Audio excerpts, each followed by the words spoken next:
I don't mean to scare you here, but we've got people writing PhD dissertations on the career of Mel Torme.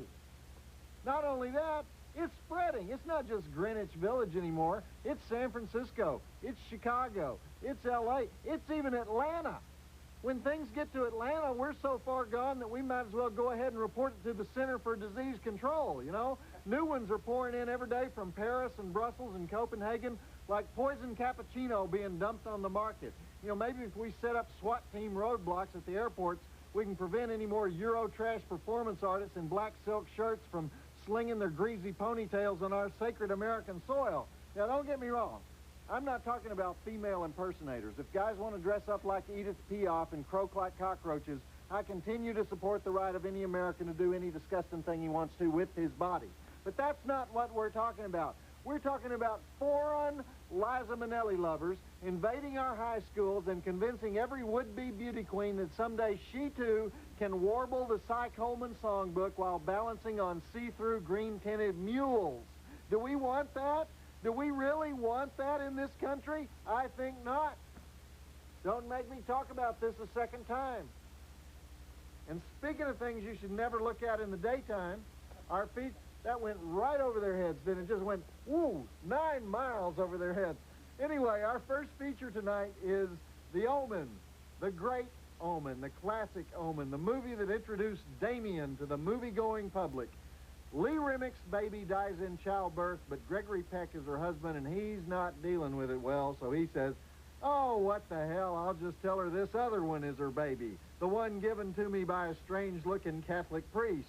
And pretty soon the little rugrat is bashing in babysitters' heads and staring at people real hard to make them commit suicide, and it's one of the best devil baby pictures ever made. Came out in the 70s when everybody was still talking about The Exorcist, and I'm not going to tell you any more about it for those who haven't seen it yet, but after 20 years, it still does the job. 8 dead bodies, suicide by hanging, 1 killer dog, 1 baboon attack, 2x4 through the back, arm impalement, grave digging, one of the greatest beheadings ever committed to film, knife through the shoulder, electrocution, 4 stars. Check it out, and then later on we've got the goofy cult classic, Village of the Giants.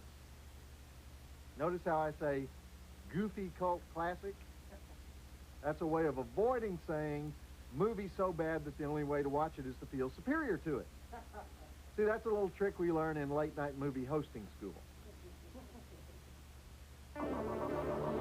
This is Joe Bob Briggs inviting all you cyber people to join our monster discussion group now in Joe Bob's Rec Room. You can find us at tnt.turner.com/monstervision.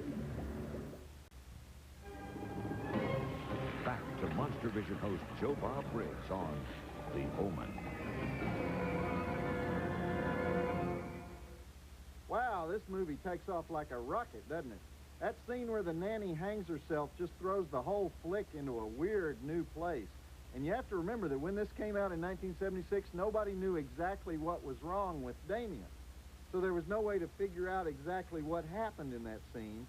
And for those who haven't seen the movie, I'm not going to say what was wrong with Damian there. But anyway, Gregory Peck and the director Richard Donner, they had a disagreement about how the movie should begin. Gregory Peck didn't think it was logical. He didn't think that a man as intelligent as Robert Thorne, the ambassador to Great Britain, would not ask to see his child when he's told his baby is dead, and that he was too intelligent not to investigate the background of the other child, and that he was too intelligent not to tell his wife what happened.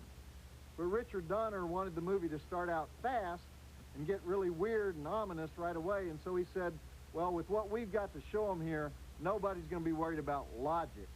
And it's true, the thing just goes like a roller coaster, keeps you totally off balance. And you know what I think? I think Gregory Peck got all that stuff into the story anyway with his face, the way he thinks, the way he hesitates. The man can just flat act, can't he? We can see what he's thinking about without him ever saying it. Okay, back to the picture. Gregory Peck had sort of retired from movies when this came along. He was 60 years old. And the only things he was being offered were schlock films in Europe. Of course, people thought this was schlock films in Europe, but those opinions kind of changed when it grossed $80 million at the box office, you know what I mean? Monstervision host Joe Bob Briggs on The Omen. I wonder whatever happened to little Damian. What would you do after you're known the whole world over as the most famous demon child in the movies? Or would that be Linda Blair? Maybe she's more famous. There were 3 big hit Catholic movies in a row. Rosemary's Baby, then The Exorcist, and then this one. Catholics were big in the 70s.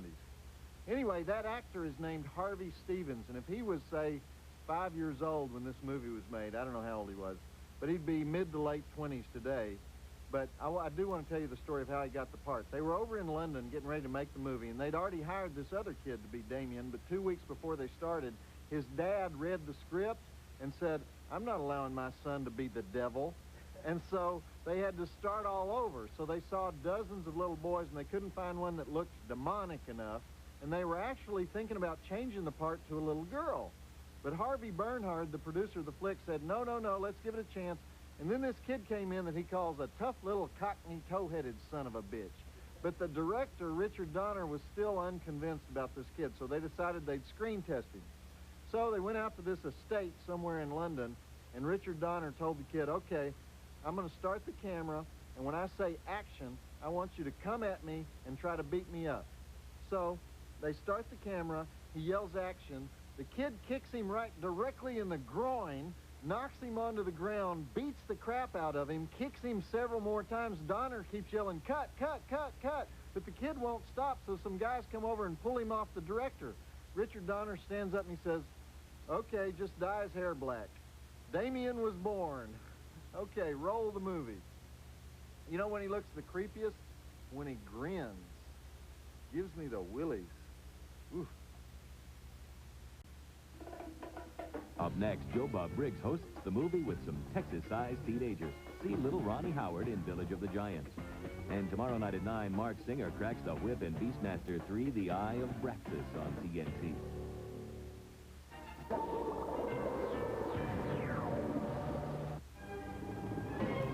Back to Monstervision host Joe Bob Briggs on The Omen.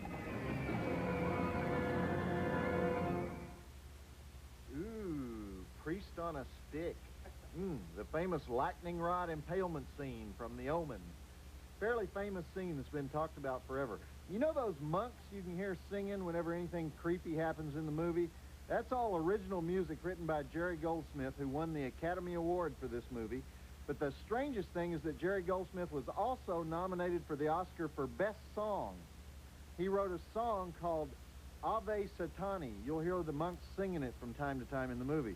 So when they had the Oscar telecast that year, they did big production numbers for all the Best Song nominees. So sure enough, Vegas dancers dressed up like monks and performed Ave Satani at the Academy Awards ceremonies, only in America. All right, back to the movie. You ever know people that listen to those Gregorian chants all the time? It's real popular. A bunch of guys in churches in Spain humming. You understand that?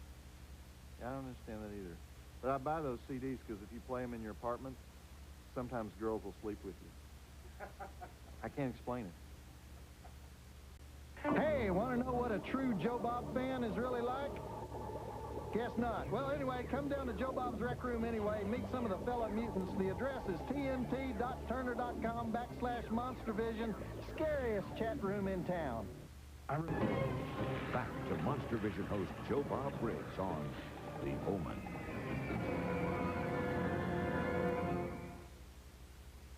Those are some great scenes with Lee Remick and Gregory Peck. This was sort of a comeback movie for both of them. Gregory Peck had 4 or 5 flops in a row before this. Lee Remick had been living in England with her husband for 5 years, and she wasn't getting the big parts anymore. Remember when she did Days of Wine and Roses? She got an Oscar for that.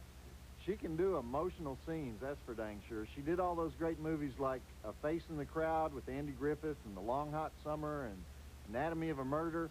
But the reason they got these roles was that, number one, Charlton Heston turned down the lead. He would have done it, but he was asking for this big profit participation that they didn't want to give him. And number two, everybody thought that the really big movie of that year would be The Exorcist 2, and they thought it'd be a waste of time to try to offer 2 Catholic horror flicks in one season. So every single Hollywood studio read the script but turned it down. But Harvey Bernhard kept plugging away because he'd become fascinated by the Book of Revelation and the idea that Antichrist could be walking around on Earth. And so it was actually an advertising executive named Robert L. Munger who first went to Harvey and said, "Harvey, you ever read Revelations? I'm really into this stuff." And he told him about 666 and the Antichrist. And so even though Revelations has been around for 2,000 years, it was not until 1975 that a Hollywood producer said, "Hey, a story." Then he hired David Seltzer to write it, and the only reason Seltzer wanted to write it was that he was flat broke, and he says he wrote it as a kind of a fantasy. Nobody involved with the movie really believed the Antichrist stuff or anything, but the novelization of the movie sold millions, made Seltzer rich, and people got into this big fascination with the 13th book of Revelation and the number 666 and the mark of the beast, and more than you wanted to know, I'm sure. But back to the flick, let's go. Remember when Ron and Nancy Reagan moved to Bel Air and their street number was 666, so they asked the city to change it? What if Ron Reagan Jr. was the real Damian? Just bringing it up as a possibility. He looks a little ghoulish to me. Up next, Joe Bob Briggs hosts the movie with some Texas-sized teenagers. See little Ronnie Howard in Village of the Giants. And tomorrow night at 9, Mark Singer cracks the whip in Beastmaster 3, The Eye of Braxis on TNT. Joe Bob Briggs with the Monstervision Mail Girl, and I want you guys to listen up. You've got 3 ways to get in touch with us. The first way is you can write to us at 1010 Techwood Drive, Northwest, Atlanta, Georgia, 30318. You can also email us, joebob@turner.com. Now, some of you turkeys were writing this address on an envelope. That doesn't work. Third way is we have a website. I have no idea what a website is, but the address of it is www.tnt-tv.com. You have anything to say, honey? I know what a website is. Well, good for you. Write to it. Nothing nasty now. Don't miss Monstervision with host Joe Bob Briggs and Honey, the TNT Mail Girl. Friday nights only on TNT. Back to Monstervision host Joe Bob Briggs on The Omen.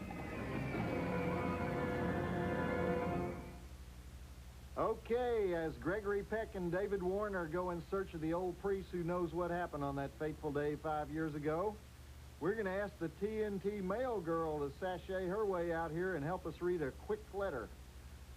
How you doing, honey? Do you get scared when we show really intense movies like this? Not really. Because you can always come out here and, sit with me, and you might feel some comfort just from the body heat around here. I have plenty of body heat. I've noticed you do. I've noticed you've noticed. Here, why don't you read this letter? It comes from Cole Nelson of Stafford, Virginia. Okie dokie. I will. Dear Joe Bob Briggs, my name is Cole Nelson. I am 11. I love horror movies. They're my life. So, Mr. Briggs, I was wondering if you would be nice enough to have a night when you would show all 3 of the Toxic Avenger movies, because I have heard about them, but I have never seen them. Monstervision's biggest fan, Cole Nelson. P.S. I love the people under the stairs. Goodbye. Have you noticed, honey, that children just love me? I don't think that's what he said. I think he said he wants you to show some movies. I know, but see, he seeks me out as the person who won't let him down. He also says horror movies are his life. Yeah, so? So he likes anything that's on television that scares him? All right. I choose to not take that in the wrong way. But I should say that Cole, we could show all 3 Toxic Avengers in one night, but I don't think we could get through that. We'd need major artificial stimulants to get through that.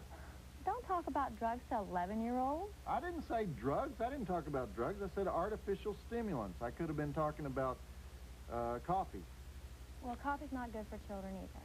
Honey, nothing we do here is good for children. We're not going to get this year's Sesame Street Award for educational programming, okay? We might as well just face that. Fine. But children do like me. Fine. They do. Fine. Stop saying fine. So why don't you go back to the movie? Okay, fine. Stop saying fine. Fine. It's on The Omen.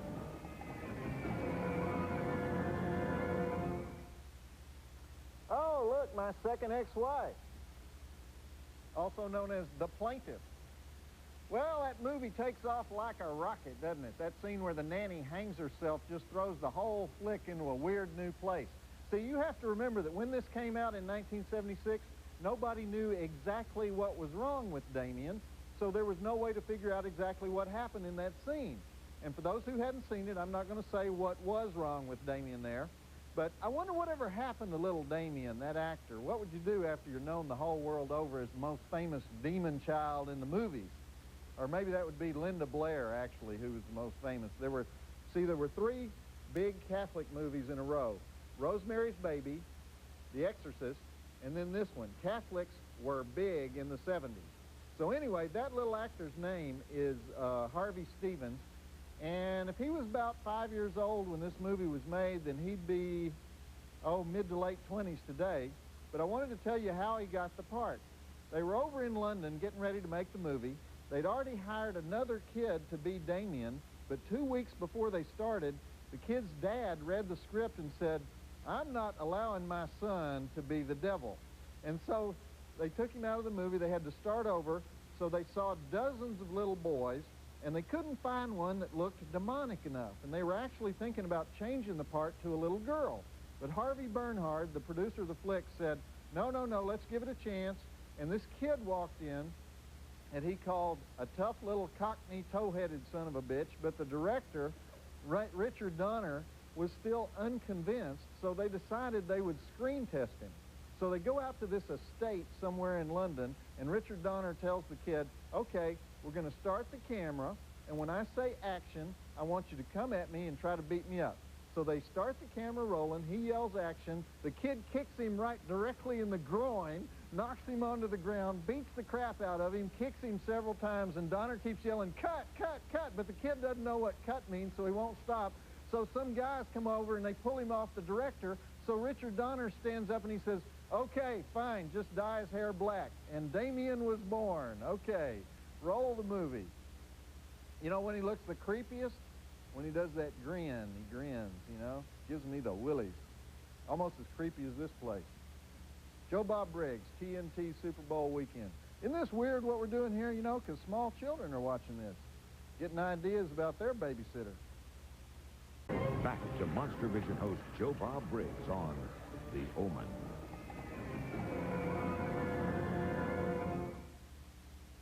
A girl named Vicky in Chattanooga. Looked like that every morning. Oh, I love that priest on a stick scene.